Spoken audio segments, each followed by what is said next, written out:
Hello, everybody, and here we have our 6th Q&A live, and it's so beautiful to be joining you again because I absolutely love doing these. They're a pretty incredible experience where we get to connect in real time and we get to discuss all of the issues or the sticking points or the things that you're finding difficult in your recovery from narcissistic abuse. And it's always wonderful if we start off by saying hi. I'd love to see who's joining the conversation today that I'm very, very excited to be having with you. And, you know, I'm so passionate about being able to serve and help you. And this platform is such a beautiful way to do it. It's just a lovely, lovely way to do it. And we have Crystal. Hi, so beautiful to see you. And we have my lovely son, Zach. He's in the conversation, which is always great. And Carolyn, hi, where are you ladies from? Cassie, hello, sweetheart. So beautiful to have you here. I'm in Melbourne. We're in autumn, and I just got back from Darwin not long ago, which for those of you who know Australia or live in Australia, you know Darwin's a very, very hot spot. It was about 35 degrees every day. And then back to Melbourne, we're starting to get winter.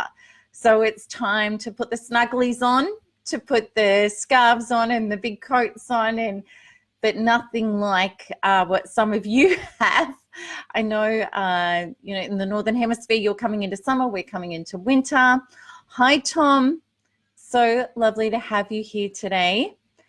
You're from Minnesota, so it's your evening. Oh my gosh, Crystal, you're from my part of the world.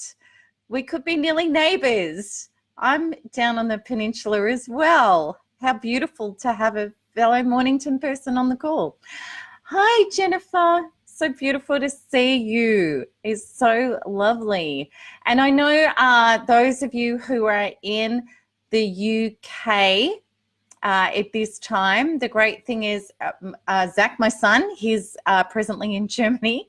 So it's nearly 1 o'clock or I think it's 1 o'clock in the morning or midday for him. So I hope this time is a little bit more palatable for you guys, because some of you have been up at 2 and 3 in the morning to come on these calls live, which is Jennifer, you're in London. What time is it there at the moment?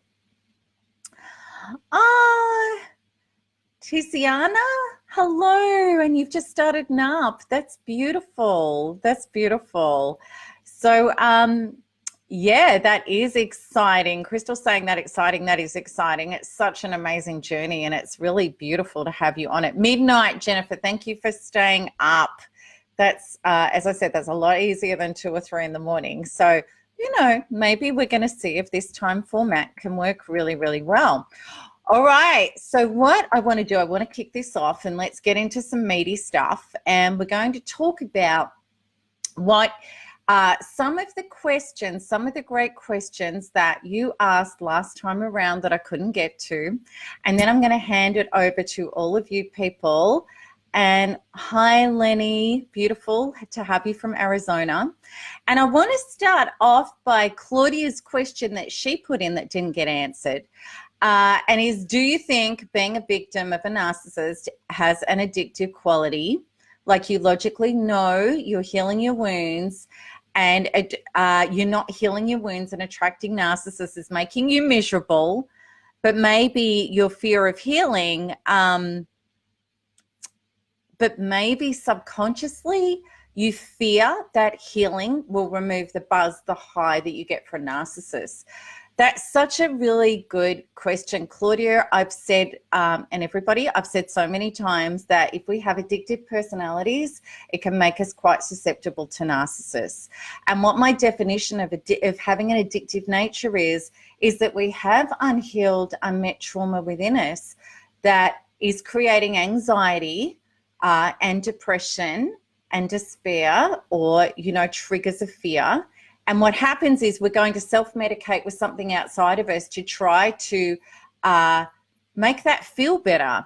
And what we do is, when we have addictive urges, we make poor choices. So within, so without, the addiction's trauma. We'll make a choice that equals more trauma. So that's when we go for things like excessive alcohol or cigarettes, or we eat rubbish food, or we gamble, or we choose people that are very unhealthy for us, which are narcissists. So it all gets down to the same thing, that what we need to do is, when I beat massive addictions in my life, like cigarettes was huge for me, obviously narcissists were huge for me, what I would tell myself is, this isn't actually about that person or the cigarette. It's about the underlying wounds that I'm trying to self-medicate with. So that changes everything. So yes, we really, really have to look at that. That's how we get free from narcissists and addictions. Otherwise, it's a bit like every time we self-medicate an addiction, it's really like if you were to imagine walking around with stones in your shoe, and it's so awful. That's like the feeling of anxiety or depression. And then if you take the stones out, you feel a relief, you feel a buzz. And we think that that's the deal, but we've got holes in our sneakers and stones keep getting back in there. And it's the same if we're not dealing with our addictions properly. Every time we get a distraction or a buzz or a hit of something, we feel a relief and we feel like, oh my God, this is my nirvana, but we're not actually solving anything. I hope that makes sense. So hi, Tana, lovely to see you here. And Star from Utah. We have a lot of people from the US, which is really beautiful. And I hope you're getting used to my Aussie accent. It's quite funny, you people over there, you love the Aussie accent. And we kind of like the US accent because of TV shows and everything over here. It's kind of really normal to us. Like we hear a UK accent and it kind of sticks out more. But it was funny when I was in the States, people were saying to me, are you from South Africa? Are you from New Zealand? Like sometimes they couldn't pick that it was an Aussie accent. And I remember like when we talk in NARP, I say the big ball of light, and people for years thought I was saying bowl, but it's ball. But you guys thought it was bowl. So it was kind of really, really interesting. All right, I want to have a look at Robin asked this question. Oh, you're so sweet, Robin. Robin said, Melanie, you're such an angel. I've relapsed. I do the modules, but I never feel anything. I keep doing the same pain over and over again. This is a really good question, Robin, and people who are NARPers can hit this. It will be an underlying belief. It will be something like, I'll never heal, I can't heal.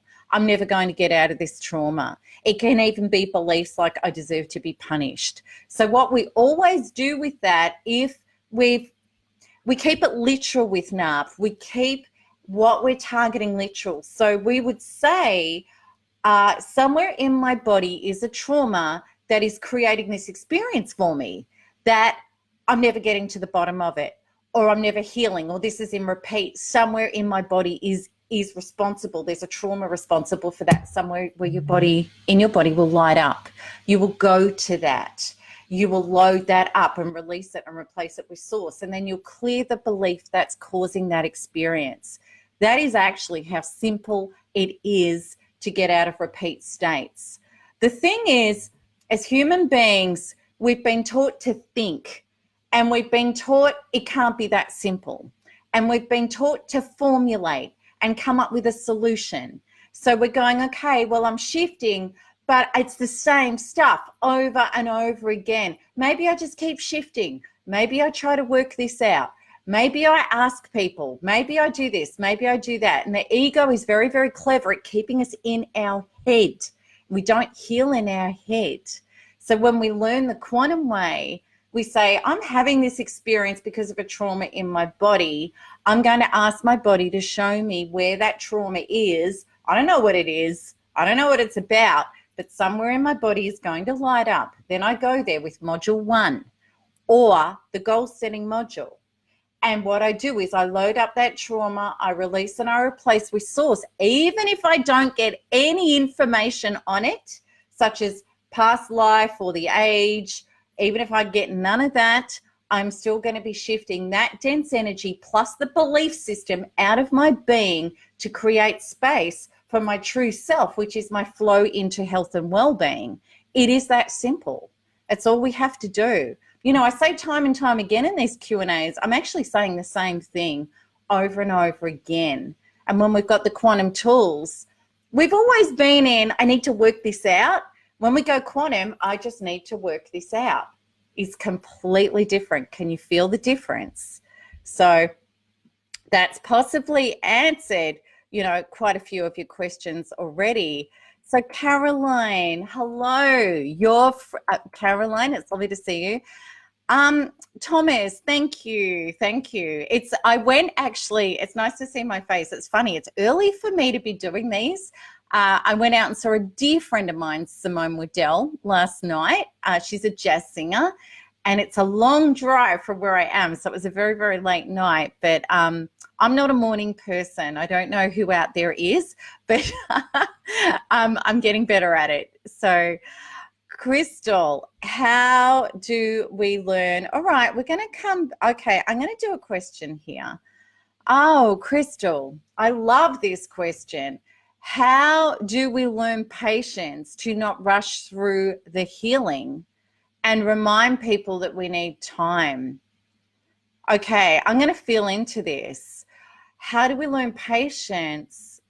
Do you know, Crystal, I relate a lot, because when a lot of people, our profile for people that are abused by narcissists, we're usually doers, we're usually very capable, we usually don't mess around.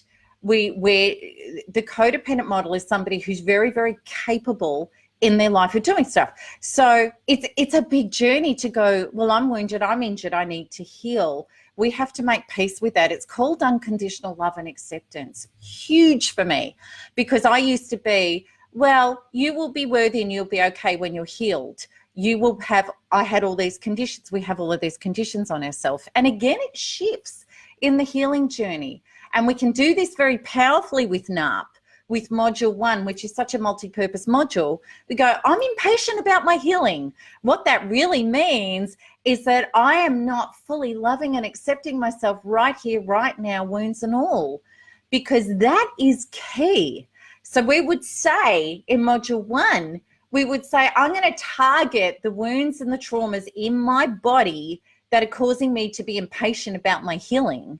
And we pick them up and release them. And then all of a sudden we have this space and this flow and this, like, it's like we've landed at this place where we say, you know, Crystal, I love you right here, right now, as you are. And the relief of that is perfect. Then what we find, this leads on to part 2 of your question. Then what we find is that other people accept us as we are. So within, so without. When we don't accept us as we are, other people reflect that back to us. They don't either. Does that make sense? That's how powerful this stuff is. Okay, so Carolyn, you're saying you struggle with this too. That was a really good question, because that is a struggle that virtually everybody has in narcissistic abuse recovery. It's big and it's massive, because it's been our attachment to, it's our conditional love to ourselves that then attract other people into our lives who are never going to love us and accept us unconditionally as we are. And that is a narcissist to a T. So it's all these things. This is the most beautiful journey about narcissistic abuse, is we learn to come home to ourselves in the most divine, organically healthy way that we were always intended to live as, because we have to now. It's that big. All right, so Jamie, I would really like to have a look at your question that you're asking right now. So Caroline, you said, wow, I hope that resonates with you, that you got that. And Erica, it makes total sense. Hi from Los Angeles. I love LA. I haven't been there for a while. I really want to go back. Okay. So Jamie, how do I explain to my 5-year-old why he isn't seeing his dad? Oh gosh, his dad is the narc, also alcoholic, among other things. He makes no effort to see him, but calls and gets his hopes up, so I stop communication. He also verbally abuses me badly. Wow, this is a big one. I'm going to share a little bit of my story. My son didn't see his father for quite some years, for different reasons. And what I think is very, very important that we don't badmouth our exes and even narcissists. A 5-year-old, age appropriately. It's like, and look, you know, does he ask about his dad or not? My son really didn't a lot. When he did, I would say, well, you know, mummy and daddy aren't together and we don't talk. And that's because of things with us, but it's nothing to do with you. And I'm sure your daddy loves you. And, you know, one day when the time's right, you know, you may be able to see him if you wish to. And, you know, I love you, and, you know, grandma and grandpa loves you. And that was how I dealt with it. And he actually never felt like he missed out. You know, I think what's so important is we have these expectations and these beliefs about what families should be. We've been brought up to think a child needs their father. No, they don't. They don't. What they need is love and consistency and health and a healthy environment. They don't need their father. It's like with us, if we have a narcissistic mother, we don't need a mother. It'd be lovely if we could have a healthy father for our child and we could have a healthy mother in our life, or whatever it might be. What we need is health. And what we need is to be a generative source of connecting to all of the resources of life, which is our family, which is our tribe, which is our nourishing and flourishing, rather than selling our souls to try to have people because society taught us that that was what we were supposed to do. You know, a lot of people, sweetheart, would love to be in your situation, that he doesn't want anything to do with you and your child, because that is infinitely healthier than a narcissist who is trying to tear your child off you with parent alienation. I would accept it, bless it. The thing I tell about us with our children all the time is when we get okay with it, when we heal out the traumas and the beliefs that make us not okay, when we get okay, our children just flow where we flow every time. That is key. I hope that helps.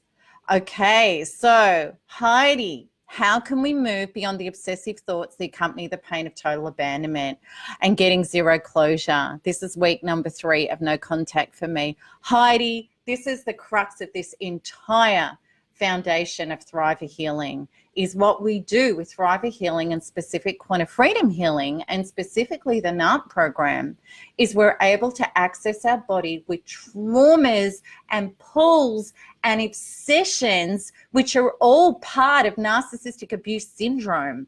We are able to target them, load them up in our body, release them so they no longer exist. A girlfriend and I were talking about this last night. There's somebody in our life we know that's been discarded by a narcissist who is manic. She's nearly suicidal because she's discarded, she's triggered into her young wounds, which we always are, which is we feel unloved, unlovable, worthless.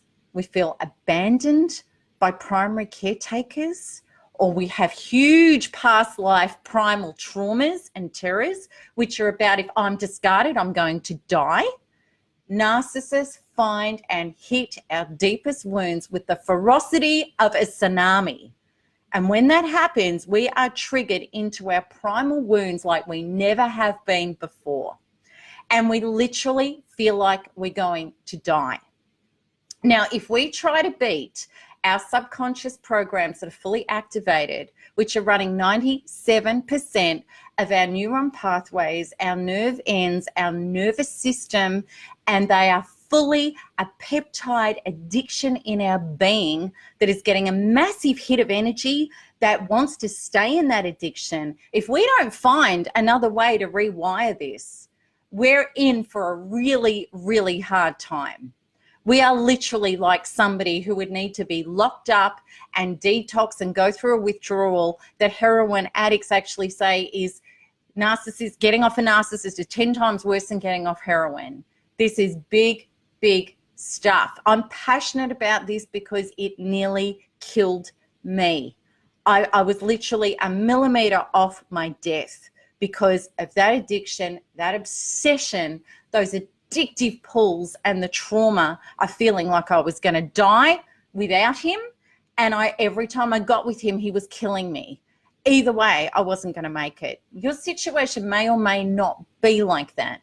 So that's how the quantum tools came into play, that I had the awakening, and after an 18-month search, I discovered them to be able to heal them. So how do we do it? I'm only ever going to tell you how I know how to do it, because I've been in a community for over 10 years watching people trying to do it cognitively, mentally, which is so difficult to do. And then I've seen thousands of people like myself get on the quantum tools, use quantum freedom healing, and start healing from the body up and out and bringing in source and well-being, who can get through this very, very quickly, powerfully, and painlessly compared to the old way. I wouldn't tell you any other way to do this. There's no other way to tell you than to have a look at this, as far as I'm concerned. Why would we do it in a torturous, terrible way when we can do it in a fast, direct way? So come into my free webinar. That's it. The link is on the top. Or if you're convinced enough, go into NARP and have a look at it. It's totally affordable. You have a money back guarantee. I take all the risk. I'm incredibly passionate about how this is going to help you, especially when you're like this. It's awful when we feel like this. It is so, so awful. So, you know, I've been there. And it's like this friend of ours that my friend and I are viewing at the moment. She's not ready to look at quantum tools. She's not interested in that. She's just going to do this the hard way, sadly, you know? All right, so let's just have a look. All right, so Chantel, I've got two kind of things going here which helps me keep up with your question. Chantel, I can't seem to help my 16-year-old daughter who treats me the same way her father did. She did move out for a few months, but now she's back and pregnant. Oh, Chantel, I did do a resource, which is what if our child is showing narcissistic tendencies. I really want you to have a look at that, look that up, and get some information from that. Our children, it's one of the hardest things. And in the quantum world of so within, so without, we need to take responsibility for our wounds and heal how we feel about people to be able to show up in a way that is honoring the truth of our inner being. So it is things like boundaries. It is things like calm, clear. It is about saying to Chantel, you know, that these behaviors do have consequences. So if you speak to me like that, well, then I'm not going to engage with you, or I'm not going to offer you this, or I'm not going to be available for this. So, you know, and rather than lecture and prescribe, because we try to lecture and prescribe and it never works, we have to lead by example and by actions. And that's, and we've got to heal ourselves to be able to hold that space. And that's totally what you need to do. So Caroline, gremlins, totally gremlins. So, okay, who else is coming over in the chat? The great thing is the people that can't or didn't or whatever, you'll be able to see this as a recording later. But let's just press on. So Debbie Greenwald, Debbie, you're just love seeing you in the community because you're there quite a bit, which is just great. And you're in Philadelphia. I have a difficult time gauging whether I'm healing enough. How do we know how much more healing we need? Debbie, my question would be is how much healing we need for what? How much healing we need for what? The thing is, we're never going to stop healing. We're never going to stop healing. I did 20 minutes of shifts on myself yesterday because it was like a business thing and a change in direction, and I had some fears and doubts and confusion, and it was like, okay, let's go into that dense energy in my body, spiral it out, spiral it in, bring in source. I don't have the answer, but I have space, which means now there's inspiration and there's the generation of fresh ideas. Then I had a business meeting after that and some great ideas came through. So we're never going to stop healing. Healed enough for what? Healed enough to love you No, no matter how you are lovable and you are worthy of your own love because you exist. So healed enough to date, healed enough for, you're never going to stop healing. You're never going to stop healing. I never stop healing. And then we just get bigger and better and more whole and more healed and more free and more expansive, and we break into trajectories that we were never able to go to before. I would say if there's a belief, I'm not healed enough now, I would target that in your body and get it up and out and just bring in love. That would be my answer to that. So, all right, Jillian, okay, I'm just going to see. All right. Okay, so Jillian, hi Mel. I've been 2 years since my discard and I've been mostly no contact for 2 years. I have doom feelings or intuitions when things are happening with him. He hasn't attempted to hoover. I'm having okay. You're having such a hard time disconnecting. You can feel him energetically. You need to disconnect those cords. Okay, so that's about getting up and out of your, see, the thing is, Preemie, there's a beautiful, beautiful saying, which is, nothing is going to leave our experience until it's taught us what it needs to teach us. So he's still connected into your being and you're still feeling him because there's an original wound or trauma that he's representing that you haven't healed yet. And once you heal that, there is zero connection with a narcissist. There's nothing. Before then, it's this intense psychic enmeshment that's like something out of the Twilight Zone. And it was like that for all of us. So the answer to that is the inner work. So in NARP, for example, there's an actual module, which is module 9, which is dedicated exactly to that. Module 2 starts doing that massively. By the time you get to module 9, you clean out all the rest of those bits. And it's like, narcissist who? They could be living in a completely different universe. You don't even feel them.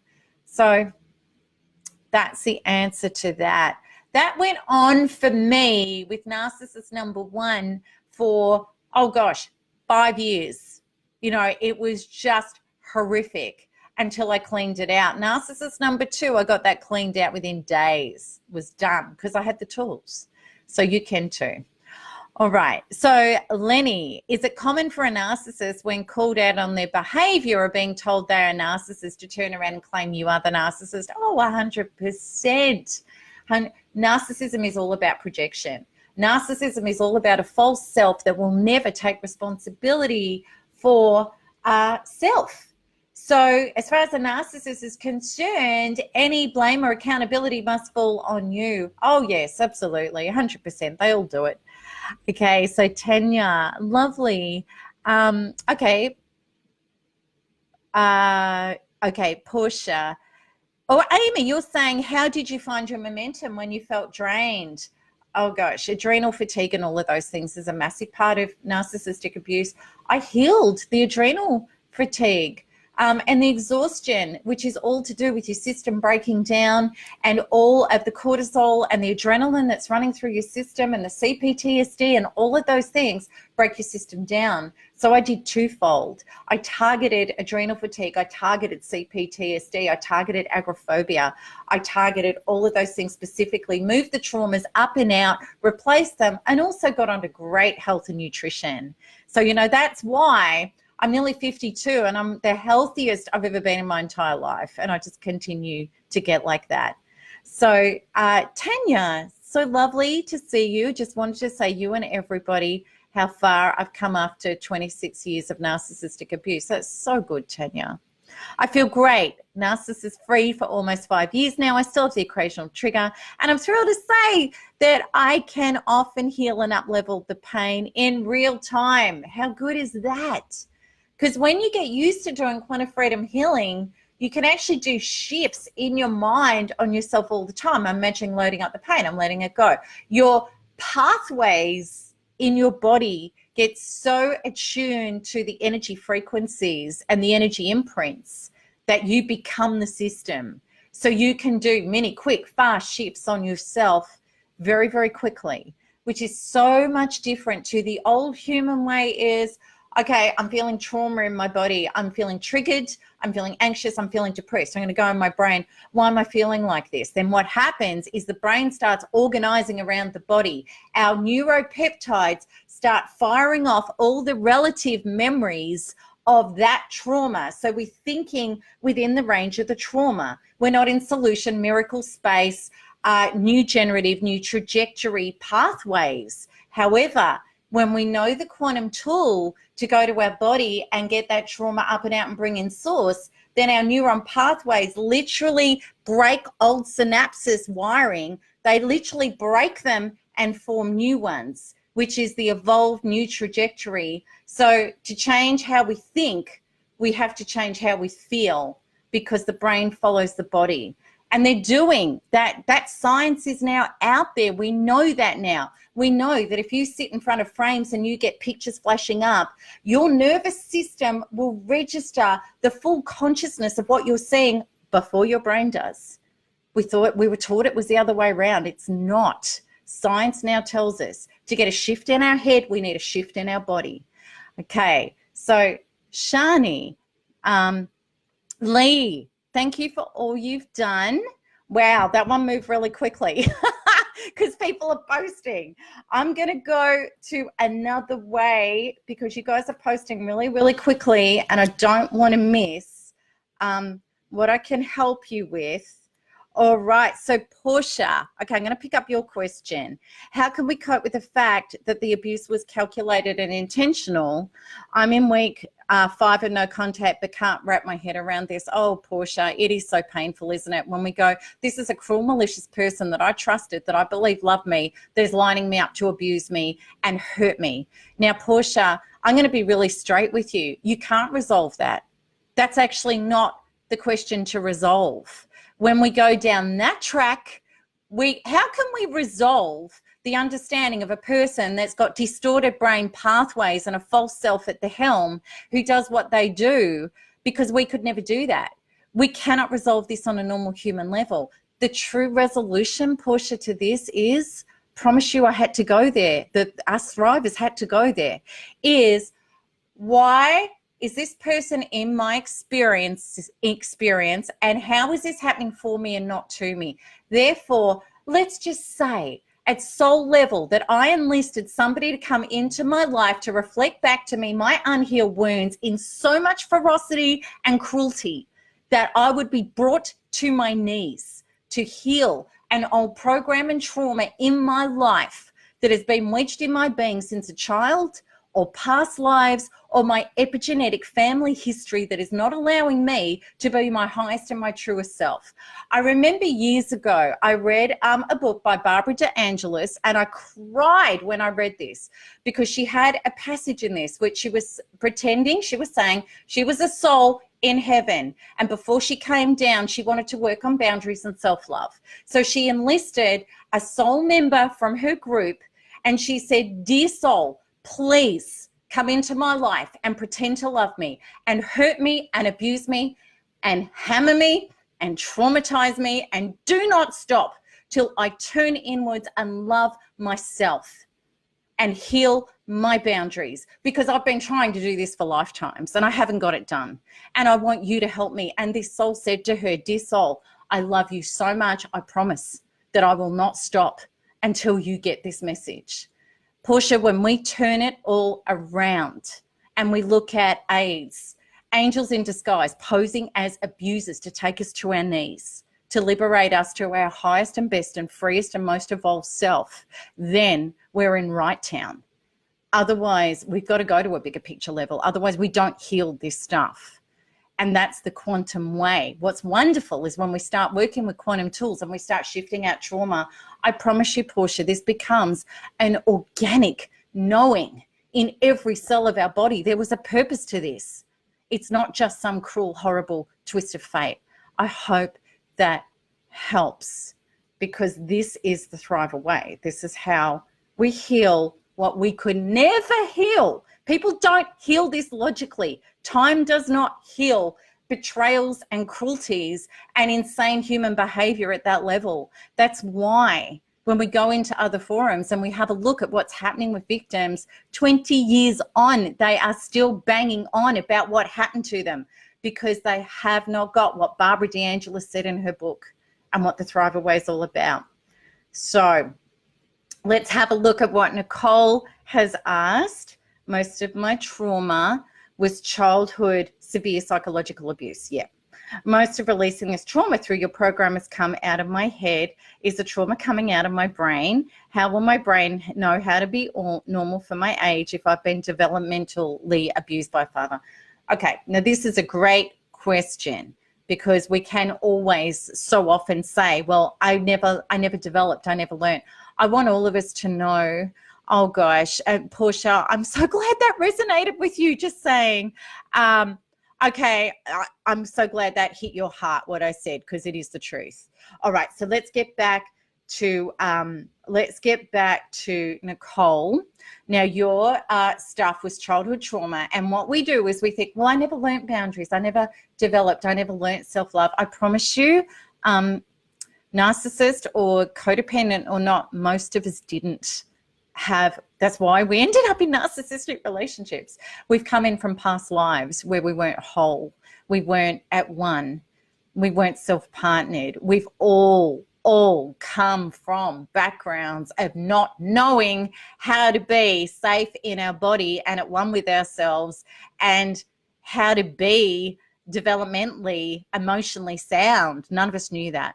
What is wonderful is that when we keep clearing our trauma, what happens is everything comes online. Organically, we're whole. Organically, we are connected to the ecology of source, life, and others at a holistic health level. We already are that without our trauma. And this is one of the most incredible, amazing things that I discovered when I started healing quantumly, is that I've been trying to do it logically. I've been trying to developmentally grow up and learn how to be and respond and have boundaries and all those sorts of things. They're supplements. They were helpful. However, what I discovered is when I lost the traumas, and you can too, of the loss, target the traumas. So for example, you know, you could say, well, I've got brain fog. You know, my brain, I got damaged in my brain from the abuse. Target that. So what you would say in module 1 work is you would say, okay, somewhere in my body is going to light up with my brain trauma. I promise you, it's in your being. Your brain follows your being. But by it lighting up, okay, I feel it in my solar plexus or in my chest. I'm going to go in there, I'm going to load it up, I'm going to release, I'm going to stop thinking about it. I'm just going to, all you have to do is follow the instructions. It actually is that simple. And then just follow the instructions and you'll go, oh, my brain feels better. My brain. One of the huge things for my brain was there was 30 people in there having a party. That's how bad my anxiety had been my whole life. I could never, ever just be, ever. Overthought everything. So when I realized, I went, okay, where in my body is my overthinking? Is my ridiculous thinking that just does not shut up? So, and I did about 5 hours of work on my traumas in my body, and ever since it's just like, I can just be. I hope that answers. I really hope that that helps, because, you know, we overthink this. We've been taught to be in our heads running around in circles, because that's been a very handy way for the entire system and life to say, well, you feel like crap. If you get this, you're going to feel better. That's what it's all been about. You know, if you take this pill, you'll feel better, you know, or if you had therapy for 30 years, you know, that's going to help you. We are our own powerful quantum healers when we know how to do it. We don't have to be stuck in codependent systems being sick and alive. We can be released and thriving. There's just no comparison. And what's really great about the NARP forum, you know, people that are thinking about NARP or get involved in NARP, is I'm in there, other thrivers, people that are really, really proficient at doing this work. So you can say, oh, I've got this, you know, when we go into our head and somebody will say, okay, this is all you need to do. And you're back on track again. It just makes it so much easier. It really does. So Nicole, I hope that that's answered that for you. Carol, can we talk about financial abuse? Financial abuse, family that don't get it, that are flying monkeys, the isolation, being alone with no family support. Okay.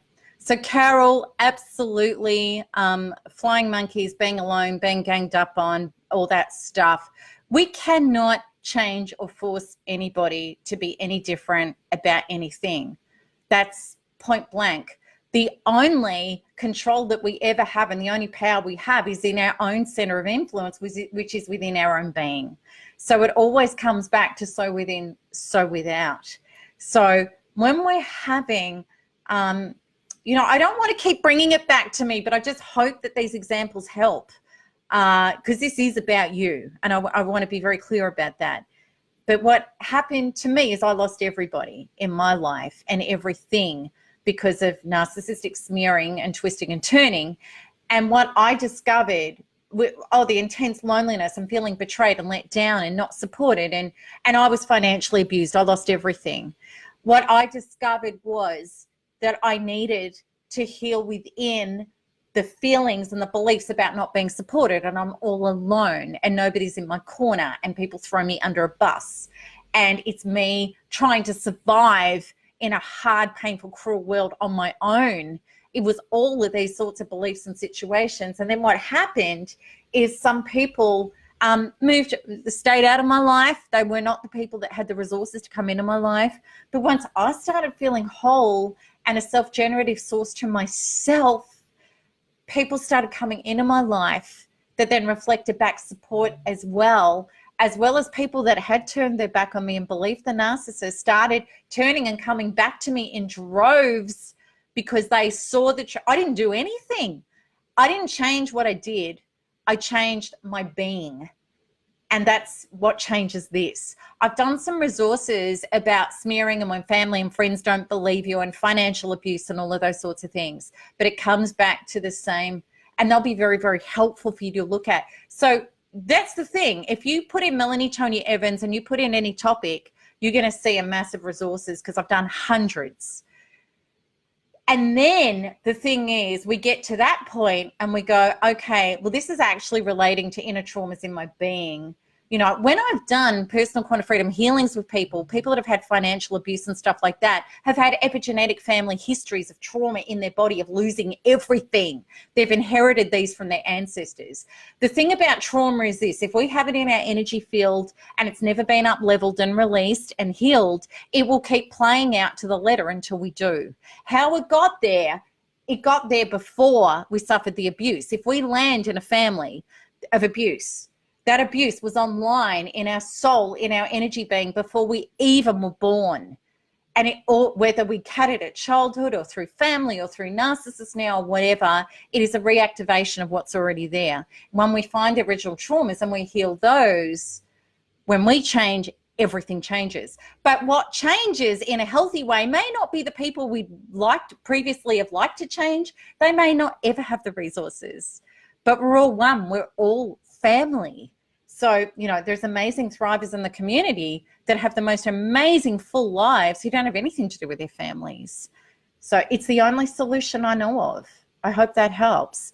So Sarah Tricky's in. Hi, Sarah. It's lovely to see you. And Donna. Shani, you know, that was explained. I hope that that's really, really helped. Okay, so Leader is saying that, okay, Claire, I'm going to go into Claire's. I am the codependent, borderline empath daughter of an alcoholic and narcissistically abusive mother. Of course, that would be so painful. And of course, my relationships were horrible, and the abuse I experienced in the workplace did the most damage. Would you consider doing a video on workplace bullying? Yeah, I certainly could do that. Absolutely. I've done an article on workplace bullying. There is. It's a form of narcissistic abuse, but I'm not sure the same rules apply. Yeah, the same rules do apply, and I'll get to that. It's always about us. That's where our power is, regardless of who the narcissist is or what the environment is. It's still so within, so without. That's where our power is. You can live without a own, but how can you live without an income and you can't go no contact with narcissistic co-workers, or you'll be accused of not being a team player? Great topic. Narcissism in the workplace can be a really, really big thing. I've worked with many people with narcissism in the workplace. So I want to go quantum with this because otherwise we'll be here forever. I want to go straight to the chase. What is always happening in a narcissistic situation in our life is so within, so without. So what it's saying is that there is a boundary and a healing in a situation that we can rise up into in order to have a change in our experience. So this is about, now it's very hard to be, when graduation means I am different in a situation, I show up differently than I ever did before. So rather than being triggered into my old traumas and my old wounds of powerlessness and helplessness, I'm now a healed, whole, solid person showing up as an authentic self regardless of the outcome. That's when we get a great outcome, even in a narcissistic workplace. So step number one is to work on my triggers, because of course it's going to be all about childhood. It's going to be all about epigenetic, past life, deep primal traumas and terrors that you are now getting and seeing, and people are triggering off as aides, angels in disguise, posing as abusers to help you free yourself from these primal traumas. So when we do that, we go, okay, well, first step before I try to deal with these, bozos, is these aides, bozos, is I'm going to heal the inner trauma, and all of a sudden I'm going to open up to space in a different way of being. I'm going to feel different. I'm actually not going to be scared of this person. Any abuser is actually not a powerful person. They're a powerless person using other people's fear to power themselves up. They're not even powerful. So what happens with a narcissist or an abuser is when we have no fear and we show up in our body, in our truth, in our authenticity, we have no fear of repercussions. We have to get to that place. We just honor ourselves in life and the truth. Narcissists unravel, lose their shit, and lose their position every time. And we have the graduation. So what will happen is these people will start moving out of your space, or they'll leave you alone, or they will go and do their aid work on other people that have still existing traumas that need to be triggered and released and up-leveled. But you will float around in their existence and they will let you be yourself. Or you'll have an offer for another position that's amazing, or they'll decide to leave. But what will happen is so within, so without. You've stepped up, you've graduated, you've become your highest, truest self. They're going to go, leave, whatever. Your environment has got to start reflecting that, because it's quantum law that is absolute as gravity. And then for your work career going forward, you never have to have the experience in the workplace of aides coming into your life to trigger your wounds, to evolve you. You've graduated. No more of that. People say to me all the time, how do you deal with narcissists? And I say, well, I don't, because I don't get them. I don't see them. I don't have them. I'm yinging, they're yanging. I had a narcissistic neighbor not long ago. And when I went within and cleaned up my trauma on that, absolutely I found it. It was one that I'd missed. I blessed her. It was so wonderful that I'd had her in my experience. She was a nightmare, let me tell you. I went to body corporate meetings, totally prepared, up-leveled. She got annihilated in there. Nobody backed her. She's now just sold the house. She's moving. And I had sleepless nights before I'm like, Melanie, you know this stuff. Don't be less thinking, more shifting. Then everything just unfolded beautifully. That's our power. I hope that helps. Do you know what? Often when I talk about this stuff, it's concepts and you go, oh, I kind of sense Zoe, I sense she's telling the truth. But it isn't actually until you really start living it that you know it to be true, because your whole life changes beyond description. It happens very, very quickly. So I hope that's made sense and been helpful to other people out there that are suffering narcissistic abuse in the workplace. All right. And you won't be without income. You won't, because when we honor us and we become an authentic self, life, the universe, source, God, whatever you want, our superconscious, whatever you want to call it, starts flourishing and nourishing us at all levels beyond our wildest dreams. So it's all good. So Christina, how do I love how your name's spelled, Christina. That's really quite special. I've never seen it spelled like that.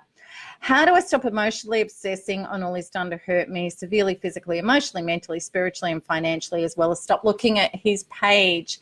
Christina, somewhere inside you are the exact traumas that he's bringing to you. I want us to understand this, and this is what I needed to understand, that when we're feeling like that, we're not adult women or men healthily in our bodies.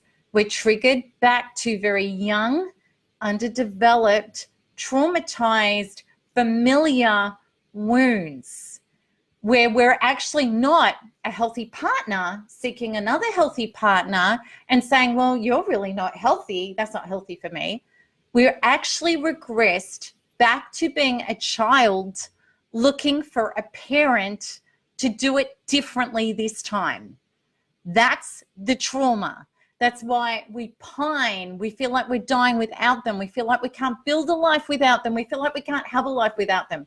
That's our 2 or 3 or 4 or 5-year-old or a baby inside who, because of our parents, they might have been busy or they had their own addictions or their own codependencies or their own survival needs or whatever, you know, and they didn't know how to connect to us for our inner identities to feel whole and supported so that we could self-soothe and become a source of love, approval, survival and security to ourselves, healthily generating that with another healthy partner. We haven't got that developed. And that's what narcissists triggered off in us. We are feeling like little kids pining somebody to save us and look after us and heal us and help us. Now, our inner being is screaming out for that, but who our inner being is screaming out for is us. So Christina, your inner being, little Christina is screaming out for you to turn inwards, to hold her and heal her back to wholeness. So she feels loved, she feels approved of, she feels like she's secure, she feels like she's going to survive. And from that place, she grows up into being a healthy adult woman in your body who says, you know what, that piece of crap is no good for me, not good enough. You know, I don't self-abandon, I don't self-avoid, I self-love, I self-soothe, I speak to myself healthily. I'm the generator of my life now without my traumas, which we organically are. Without our traumas, we are organically everything I speak of. And then there will be no attraction or pining or missing or wanting or having to try to resolve or get closure or accountability. You know what your closure will be? Your closure will be, thank you. Thank you for bringing me to my knees to turn inwards and heal and love myself back to wholeness. Thank you. That will be your closure. That's the answer. Please come. And you know what? The people out there who are white knuckling it, that, oh God, it is the word. I remember I used to walk around my house second to second, feeling like I was dying, feeling like, how am I ever going to smile again? How am I ever going to do anything again? How am I going to eat this meal today? I couldn't. How am I going to sleep? How am I going to, it's like I can't live. I know that feeling. The people that are feeling that amount of trauma, I can't tell you how many people have come into my free webinar and after doing 2 healings with me have come out of it and gone, I feel hope. I feel like I'm going to live. I feel like I've got my answers. If you haven't done it, it could be the most important 3 hours of your life, because our inner being is our life. If we don't get our inner being right, our whole entire life is in jeopardy. So we do have answers now. I hope that that's helped give you hope. There's more than hope. Okay. So Rosamund, I've seen you in the community. Hi and welcome. It's so lovely to have you here. I've been narping hard for 9 months, but I'm struggling with being very poor with CFS. I'm not quite sure what that means. I'm going to read on and see if I can put it together.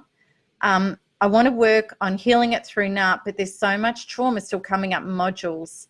I feel overwhelmed with how much there is in my life to heal. Okay, so there's something that you're still struggling with to heal. I'm not quite sure, Rosamund, if you're here. I'm going to scroll up and see if I can see your, I just want some more. Yeah, I'm not sure where your comment is. Okay, I'm just seeing if somebody can give me some more details on that. Okay, chronic fatigue syndrome. Perfect.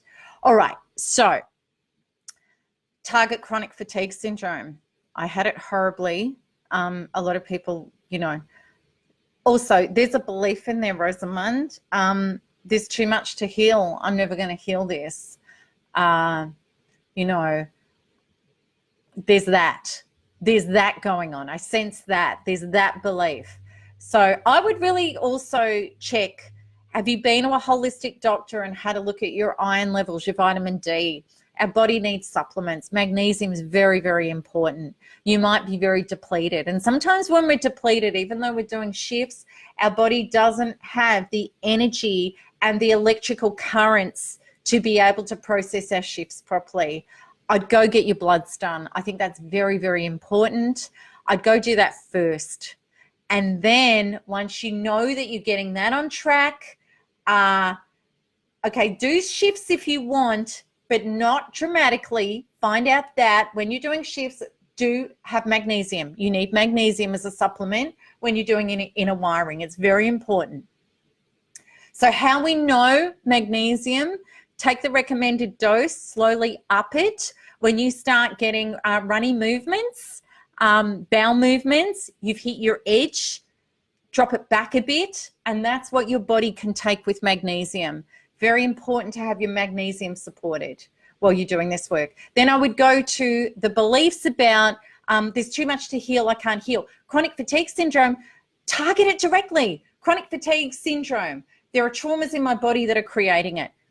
Light up, where are they? Clear them. That's what I would do, how I would handle all of that. And that's going to make a big difference. Okay, so Wendy, I met a friend today. Instantly, I was repelled by this guy because I could see he was a horrible womanizer and narc. I wanted to take his girlfriend aside and warn her. I was very compelled to speak with her. How do I deal with the feelings and emotions of helplessness when it comes to situations like this? Well, first of all, heal them in your body. Pick that up. I had that trauma, that trigger, release it, bring in source, which is always clarity, wisdom, insight. Source is always the right organic ecology thing to do for the highest of self and the highest and best for everybody involved. So, you know, every time we have confusion, we can release it. We bring in source, and source will bring in what is perfect. The knowing, the organic knowing of what is perfect. When we shift this stuff into the organic knowing of perfect, we know his girlfriend is doing a perfect soul journey. Her soul perfectly has called forth exactly the correct soul contract for her to awaken, for her to turn inwards and self-partner and heal herself to her highest and best self. It's all in perfect and divine order. Now, if you were to warn her, well, first of all, you know, she's not going to listen to you because she's love-bombed and he's clever and he will discredit you and he will make up any story he needs to discredit you. And all of us really do believe that when another adult looks you in the eyes and tells you something, that they're telling the truth. So she'll believe him and she'll go along and do this anyway. And he will probably turn on you and you'll be smeared and there'll be all this drama, etc. The other thing is, let's say you did tell her and she believed you and she left him.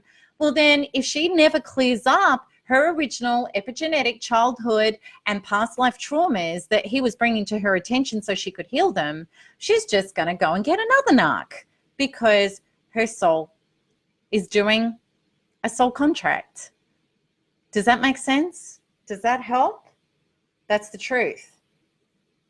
So, you know, when we start going quantum and we heal, we stop judging things. We actually look at it and we say, you know, this is all in perfect and divine order no matter how it looks, because it is. All right. So, Crystal, how do we get our inner child to trust us? I love that. How do we get our inner child to trust us? Oh, gosh, that's so big, isn't it? Okay. Yeah, I totally relate to this question because, you know, this is what happens to energy healers. I was going to say that, Stacey. This is so true. It's like we do. We blow things up like lights break and all that stuff. I agree. Okay, so how do we get our inner child to trust us? By showing up. By showing up. That's what I love about the quantum work, because it is about self-partnering. You know, I don't know if you ever heard your mum or your dad say to you, I just wish I could take this pain away for you. I just wish I could take it. And when we're doing the quantum work, that's exactly what we're doing. We're going into our inner being and we're going, sweetheart, if we're a woman, what's this about, honey? You know, and if we're a guy, we're going, mate, you know, mate, I'm here. What's this about? I'm here to listen and hold and be with your traumas, and I am going to release them for you. I'm going to bring in source. I'm going to give you healing, you know. And in the quantum freedom healing that we do, we have a visualization where we have our inner child and we hold him or her, and, you know, the higher beings come down and they take out the trauma, and we hold him or her and we fill him or her up and we integrate and we become one. And how could our inner child not trust us when we're doing beingness exercises with him or her at that level? How could he or she not? You know, there's a saying, actions speak so much louder than words. You know, we could tell our inner child in journaling and affirmations and self-talk, we could tell him or her that we're here, we're there, I love you, I'm this, I'm that. We could do that till the cows come home. But if we haven't healed our inner trauma, we will self-abandon, we will self-avoid. Our inner child will scream and say, come towards me. This trauma is triggered, this anxiety, this depression. We'll go, get stuffed. I'm going to go and eat a chocolate cake. I'm going to jump on Facebook and drown you out for 2 hours. I'm just going to go to sleep and ignore you. You know, that's what we used to do. And of course, our inner child doesn't trust us when we continually keep doing that to him or her. Our inner child ends up throwing tantrums, acting out, self-sabotaging, or just curls up in a corner and gets in a chronic depression because nobody's home. Nobody's turning inwards and coming to him or her. But when we go the quantum way and we start doing all the quantum exercises, we are super present with our inner child. And our inner child, we become an integrated being with our inner child and us on the same page. Self-sabotage goes. Self-avoidance goes. Self-rejection goes. Self-abandonment goes. All of the things that kept us stuck with abusers, specifically self-abandonment, was a huge one. No, I hope that helps.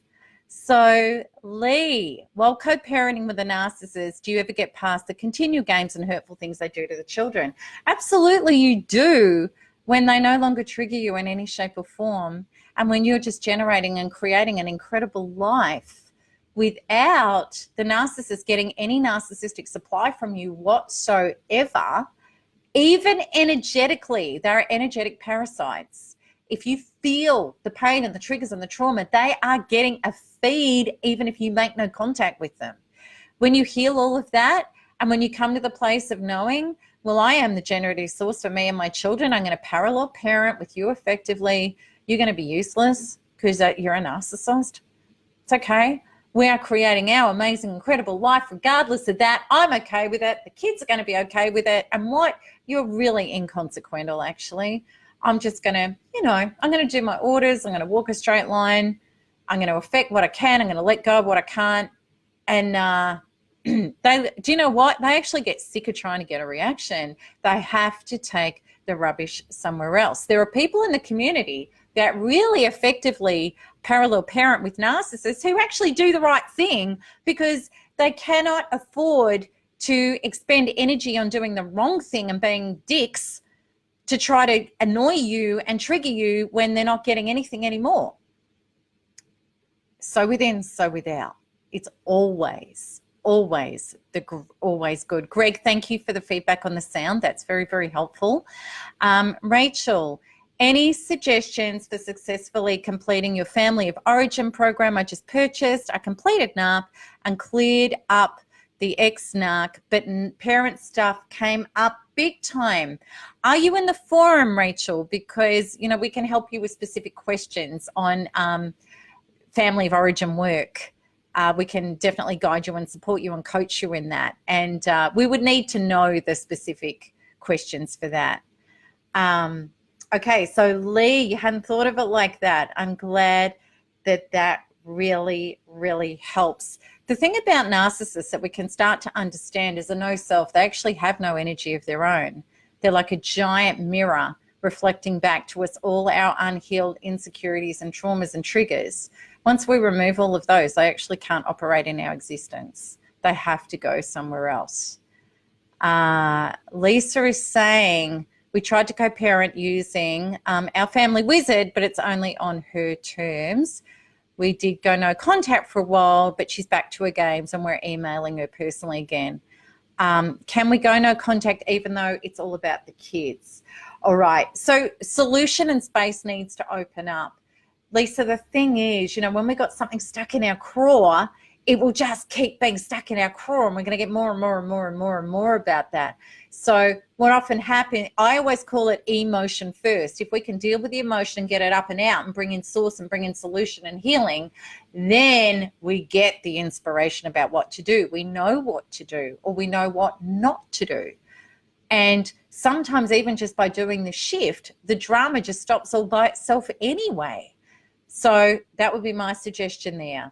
All right, I'm just going to see if there's any here that, okay, so everybody, I am going to have to wrap it up. I wish I could sit here all day answering questions, having fun with these videos dropping out and coming back on again.